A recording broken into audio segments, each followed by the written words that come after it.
పూరా లోకల్. నమస్తే, welcome to పూరా లోకల్. ప్రస్తుతం మనం గాంధీ భవన్లో నారాయణపేట్ ఏఐసిసి అబ్జర్వర్ సంధ్యారెడ్డితో ఉన్నాము. కాంగ్రెస్ పార్టీ తెలంగాణ రాష్ట్రానికి ఒక కొరివి దయ్యంలా పట్టుకుంది అని కేటీఆర్ వ్యాఖ్యలు చేశారు. అలాగే ఈ దశాబ్దపు మోసపు పార్టీ కాంగ్రెస్ పార్టీ అని కూడా చెప్పడం జరిగింది. కేటీఆర్, నీకు తలకాయ ఉందో లేదో నాకు తెలియదు. నువ్వు ఏది మాట్లాడినా అహంకారంగా మాట్లాడతావు. నీకు ఆ విషయం మర్చిపోయినావు. మీ నాయన ఈ దయ్యాల పార్టీల నుంచి, ఈ మోసపూర్ పార్టీల నుంచి మీ అయ్యవ కూడా బయటకు వచ్చిండు.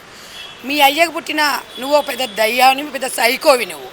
ఇప్పుడు మీ చెల్లి అంటుందిగా మా దాంట్లో దయ్యాలంటే ఆ దయ్యానివి నువ్వే, గుర్తుపెట్టుకో.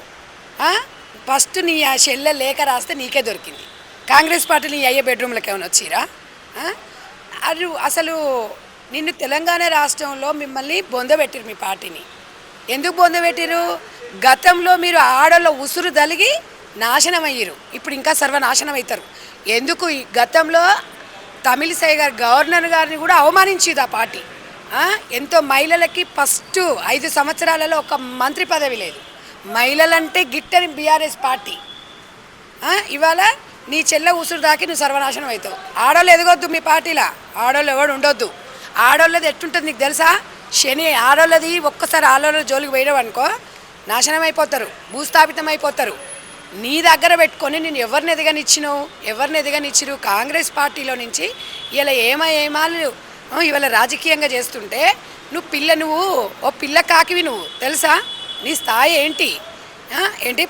కాంగ్రెస్ పార్టీ వాళ్ళు చేరిన వాళ్ళని పండబెట్టి తొక్కుతావా? నేను అందరు కలిసి నీ అయ్యని దొక్కే కదా ఫామ్ హౌస్లో పండబెట్టిరు. ఎవరిని దొక్కుతావు నువ్వు? నాలుక జిచ్చేస్తాం, తొక్కుతాం, గిక్కుతావు అంటే మొత్తం నువ్వు రా, గాంధీ భవన్కి రా, ఎవడు దొక్కుతాడో చూపిస్తాం. మాట్లాడేటప్పుడు మీ అయ్య మాట్లాడిండంటే ఆయన లాంగ్వేజ్ ఆయన చూసి కొంతమంది నవ్వేవాళ్ళు. కానీ నువ్వు మాట్లాడము అమెరికాలో ఎక్కడో ఉండి ఏదో పని చేసుకునేటోడు, పెట్రోల్ బంకులలోనో ఏం పని చేసుకుంటాడో తెలియదు. ఎక్కడో పని చేసుకునేటోడి తెలంగాణకు వస్తే సిరిసిల్ల ప్రజలు నీకు అవకాశం ఇచ్చిరు. వాళ్ళకి సేవలు చేసుకోకుండా అహంకార మాటలు మాట్లాడితే మీ పార్టీ ఆల్రెడీ భూస్థాపితం అయిపోయింది. ఇప్పుడు నువ్వు ఏదో చెప్పంగానే, నువ్వేదో చేయంగానే కాదు, మీ స్థాయి తగ్గట్టు ఉండండి. మీరు అంటే చాలామంది కొంతమంది మీ పార్టీలో కొంతమంది గౌరవం ఉంది. మీ స్థాయి దిగజార్చుకుంటున్నారు. ఇవాళ మీ ఇంట్లో చక్కదిద్దుకోండి. ఫస్ట్ చూసిండ్రు కదా ఈరోజు మీ చెల్లె నీ మీద ఎట్లా ఎదురుదాడి చేసిందో. సామాజిక న్యాయం మీ చెల్లెనే చెప్పింది, మేము చెప్పలా. వాస్తవానికి సామాజిక న్యాయం ఎక్కడుంది? నీకు మాట్లాడే రైట్ ఎక్కడుంది? మహిళలకు ఎక్కడ స్థానం ఇస్తున్నారు? బీసీలకు ఎక్కడ స్థానం ఇస్తున్నారు? ఇవాళ ఇవన్నీ నేను మాట్లాడితే ఒక్కొక్క నా కొడుకు మెయిల్ అడ్రస్లు లేకుండా ఇవాళ ఒక అమ్మాయి మాట్లాడుతుంటే బ్యాడ్ కామెంట్స్ పెడతారు ఎదవలు. ఇది ఆలోచించండి రా మీరు కూడా. నిజంగా జ్ఞానం ఉన్నోడు, బుద్ధి ఉన్నోడు కామెంట్లు పెట్టాడు. ఇష్టానుసారంగా కామెంట్లు పెట్టుకుంటారు. నేను అడిగిన దాంట్లో వాస్తవం ఉందలే చూడండి. ఇవాళ ఒక ఆడ అమ్మాయికి సొంతం చెల్లెనే మీరు మోసం చేస్తున్నారు. ఇంకా తెలంగాణ రాష్ట్రంలో మహిళలకు ఎక్కడ న్యాయం చేస్తారు మీరు? ఏ మహిళకు మీరు గౌరవం ఇచ్చిర్రు? ఏ మహిళకు మీరు ఒక పదవి ఇచ్చిండ్రు? ఏ మహిళలు ఉద్యమకారులు ఉన్నారు? ఎవరికి మీరు పదవులు ఇచ్చిండ్రు? ఇవాళ మళ్ళీ ఏదో ఇస్తా అని చెప్తున్నా. మిమ్మల్ని ఎవడు నమ్ముతాడు? అంత అహంకారం. మా ఎమ్మెల్యేలు అంటే మీకు ఒక విలువ లేదా? పార్టీ మారిన వాళ్ళు మరి మీ దాంట్లోకి టీడీపీని మొత్తం విలీనం చేసుకున్నారు. అప్పుడు మిమ్మల్ని ఎవడు దొక్కాలి? పండబెడు దొక్క తెలంగాణ ప్రజలే దొక్కిరు. దొక్కనే కదా ఈరోజు ఇట్లున్నావు. అహంకారం తగ్గలా. అహంకారం అనేది మనిషికి పనికిరాదు. సంస్కారం నేర్చుకో, చదువుకున్నావు, ఇంగిత జ్ఞానం ఉండాలి. ఇవాళ కాంగ్రెస్ పార్టీని టచ్ చేసే మొగోడు ఎవరు లేడు. కాంగ్రెస్ పార్టీలో ఉన్న స్వేచ్ఛ, కాంగ్రెస్ పార్టీలో ఉన్న మహిళలకు అత్యధిక ప్రాధాన్యతనిచ్చేదే కాంగ్రెస్ పార్టీ. మీ దాంట్లో ఎవరికి ఇచ్చి నీ చెల్లెనే పక్కన పెట్టి ఇచ్చినావు. ఇదేమన్నా మీ అంటే మీ ఇంట్లో మీ ఆస్తి వాట పంపకాలరా ఇవి? నువ్వే రాజకీయం. ఎవడి టాలెంట్ వాడిది. ఫస్ట్ మీ ఇంట్లో మీ చెల్లి ఇలా బజార్కి వచ్చింది. ఎందుకు వచ్చింది? నీ అయ్యే చక్కగుండి నువ్వు చక్కగుంటే నీ చెల్లి ఇట్లా రాదు. కొంచెమన్నా బుద్ధి ఉండాలి మాట్లాడడానికి. రాజకీయాలను నీతి రాజకీయాలు చెయ్యి, చిల్లర రాజకీయాలు చేయకు.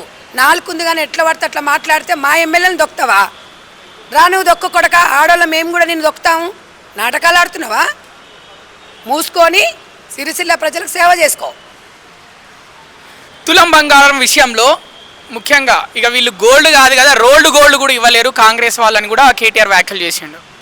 రోడ్డు గోల్డ్ కాదు, తులం కాదు. నీ అయ్యా అప్పుడు మరి బంగారం ఇస్తాడు, ఇచ్చిండా? వీళ్ళ అయ్యా అమాయంలో ఇచ్చిండా? అడగండి ఒకసారి. ఉన్నదంతా నాకిపోతామని మొన్ననే చెప్తే నేను. ఉన్నది మొత్తం తెలంగాణలో ప్రజల సొమ్ము నాకిపోతుంది. ఇవాళ మీరు గతంలో సంవత్సరానికి వచ్చేటివి కళ్యాణ లక్ష్మి అని అప్పుడు వాళ్ళు పెట్టినప్పుడు మేము పెళ్ళి వాళ్ళు అప్లై చేసుకునే నెల లోపలనే ఇస్తున్నాము. తెలంగాణ ప్రజలకు తెలియదా? ఎవరన్నా అనుకున్నామా ₹1,00,000 తులం అవుతుందని? అరే ఉంటే ఉంటుంది, ఇస్తే ఇస్తాము, లేకపోతే లేదని చెప్తాము. మీరు ఇష్టం వచ్చినట్టుగా మీరు మాట్లాడితే కదా మా తెలంగాణ ప్రజలు మమ్మల్ని అర్థం చేసుకుంటారు తప్పకుండా. అన్నీ ఇచ్చేది కాంగ్రెస్ పార్టీ, ప్రజలకు తెలుసు. మీకు ఇదొక్కటి దొరికి నాది మీకు కొంచెమైనా బుద్ధి ఉండాలి. మీ అయ్య ఇచ్చింది అన్న దాంట్లో దళితులకు ఏమైంది మరి 3 ఎకరాలు? మీ అయ్య ఇస్తున్నా మరి డబుల్ బెడ్రూమ్ ఎక్కడ పోయినాయి వీళ్ళందరికీ? మహిళలకు ప్రాధాన్యతనిస్తున్నావు. ఇప్పుడు వచ్చి నేను 50% రిజర్వేషన్ ఇస్తా అని చెప్తున్నావు. మరి 10 ఏళ్లలో మీ పార్టీ అధికారంలో ఉన్నప్పుడు మీరు మహిళలకు ఎందుకు ప్రాధాన్యతను ఇవ్వలేదు? ఇప్పుడు మళ్ళీ ఇస్తా అంటే మీకు ఎవడన్నా నమ్ముతాడా? ఎవడాడు మీకు నమ్మేటోడు? వాస్తవానికి ఇవాళ తెలంగాణ అంటే ఇష్టం ఉన్నోళ్ళు టీఆర్ఎస్ పార్టీలో కొంతమంది మహిళలు ఉండొచ్చు, కొంతమంది సీనియర్ నాయకులు ఉద్యమకారులు ఉన్నారు. వాళ్ళకి ఏం న్యాయం చేస్తున్నారా? మీరు ఏం న్యాయం చేస్తున్నారు? పదవులు ఇవ్వకుండా న్యాయం చేయండి, హక్కున చేర్చుకోండి, భరోసా కల్పించండి. అది నాయకత్వం లక్షణాలు. ఎగరబాకు, నీకు చాలా ఫ్యూచర్ ఉంది. ఆడలతో చెప్పించుకుంటున్నావు, మీకు ఆడలంటే విలువనే ఉండదు. ఇక చివరిగా ఏసీబీ మళ్ళీ కేటీఆర్కి నోటీసులు ఇచ్చింది ఫార్ములా ఈ కార్ రేస్ కేసులో. అంటే కావాలనే పాలిటిక్స్లో అంటే డైవర్షన్, కాంగ్రెస్ పార్టీ అభివృద్ధి చేయట్లేదు, కావాలనే డైవర్షన్ చేస్తుందని బీఆర్ఎస్ శ్రేణులు ఆరోపిస్తున్నాయి. ఒక్కటి టీఆర్ఎస్లకు పనేం లేదు, ఏదో ఒకటి అనాలి. అది మేమెందుకు ఇస్తామయ్యా నోటీసులు? దానికొక యంత్రాంగం ఉంటుంది, దానికొక కోర్టు ఉంటుంది, ఏసీపీ ఉంటుంది, ఏడీ ఉంటుంది, ఇంకా వాళ్ళకి కావాల్సిన ఎన్ని ఉంటాయి, ఈడీలు ఉంటాయి, డిపార్ట్మెంట్ ఉంటుంది, కోర్టులు ఉంటాయి, ఇచ్చుకుంటారు. దానికి మాకేం సంబంధం? సంబంధం అనేది వస్తుంది, నువ్వు వచ్చినప్పుడు రిసీవ్ చేసుకోవాలి, దానికి సమాధానం చెప్పాలి. దానికి కాంగ్రెస్ పార్టీకి ఏం సంబంధం? మీకు పని లేదు, ఏం చేయాలో అర్థం కావట్లేదు. ఇటు మా చెల్లె, ఇటు మా బావ, ఇటు మా అయ్య ఫామ్ హౌస్లో వండుకోండి. ఏం చేయాలి? ఏదో ఒకటి వాగాలి. ఏదో ఒకటి వాగితే ప్రజలలో అటనన్న పోతాం. మీ కల్వకుంట్ల ఫ్యామిలీకి పబ్లిసిటీ అంటే ఎంత ఇష్టమో, ఫ్రీగా వస్తుంది పబ్లిసిటీ.